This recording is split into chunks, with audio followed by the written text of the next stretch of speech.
Hey guys, it's me, Shadowmaniac2552, and welcome to another one of my reviews. This time I'm reviewing a book, and that book is The Game of Thrones by George R.R. Martin. Yeah, it's a fantasy book, so it's one of my favorite types of novel genres. I like science fiction and I like fantasy. I do happen to like science fiction much more, but fantasy still is awesome. And A Game of Thrones is no exception. um, as you would expect from a fantasy novel, it has a world, and it's not like a story from beginning to end. It's actually got like a whole setting and a world that's, different from the world that we live in. It's got like for example, there's a map here, and then there's a map at the end. It just shows that it's not just, like it's not confined, but the entire setting of the novel takes place within this continent that's unlike anything I've ever seen before, other than in other fantasy books that have their own little world setting slash area, like Middle Earth or Mid Kairu from the Night Angel trilogy. Instead of having chapter titles, each chapter revolves around the point of view of a specific character, and the name of that chapter is named after the character, so you know whose side of the story you're following for that specific chapter, which is different. I've never really seen that style before. It might have been there before actually, but this is the first time I've seen something like that. So I think it's like a new experience, and that in itself is cool. So you're not just confined to a single character for the entire story. You've got multiple characters and multiple points of view, which you read about, and it's very interesting. Unfortunately, though, a lot of the characters that I found myself not caring too much for, there were a few good ones that I actually really cared about. These were the ones that just interested me, and when I knew that it was their chapter, I would be reading a little bit more intently than I would if it was a character that really didn't have any interest in. The characters that I had interest in include Eddard Stark, Jon Snow, Tyrion, I believe that's how you say his name, and Daenerys. I'm not sure if I pronounced her name right either, but the only reason I really liked Daenerys was towards the beginning because of her brother Viserys.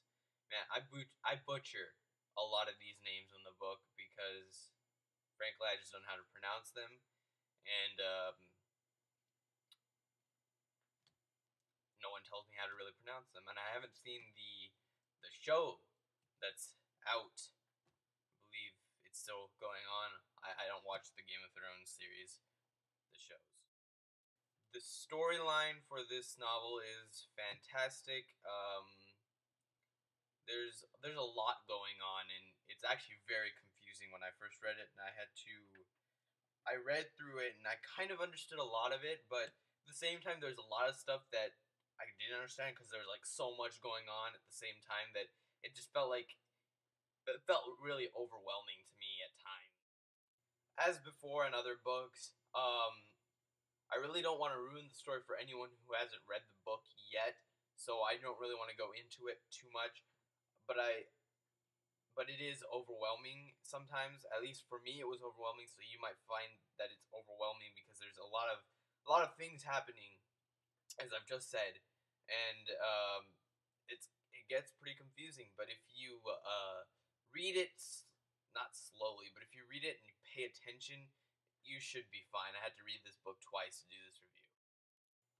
This book does have themes that I would not recommend for a younger audience, but you could read whatever you want, whatever age you want, as long as your parents are okay with it, or if they don't know, like my parents don't know half the things I read or play or watch. But I would recommend you at least be a teenager before you read this book, maybe 13, 14. But I read it at 16, and I think that's an okay okay age to read this kind of book, but it does have some really, you know, adult themes in it. So if you're, I don't know, it depends on you. So I'm not gonna say too much about that. George R. R. Martin is a spectacular writer. I have to say this is probably one of the best fantasy books I've ever read. Uh, the thing though is that I kind of like the Night Angel trilogy better. So overall, I think that this book deserves a rating of about 8.5 out of 10. It wasn't good. It wasn't like really really good. It wasn't really really bad. It was actually okay, and it was actually not just okay. It was actually good, but it wasn't really really good. So yeah, I don't know what other people may think. That's just my opinion on it. I know this is just the first in a series of books.